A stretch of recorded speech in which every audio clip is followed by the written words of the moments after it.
Ndio dini kamili sasa Uislamu.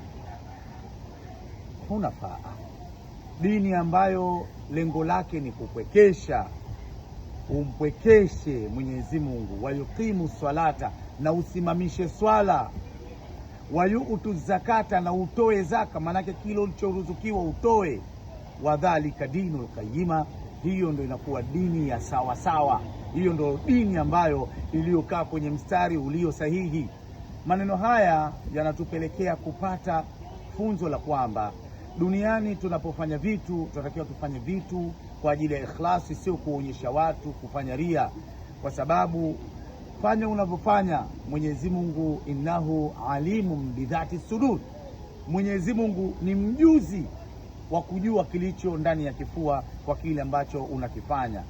Tumwombe Mwenyezi Mungu kwa Ijumaa hii ya leo na kila Ijumaa katika maisha yetu, tunapofanya ibada ya aina yoyote, iwe ni kutoa, kufunga, kufanya chochote, tufanye kwa ikhlas.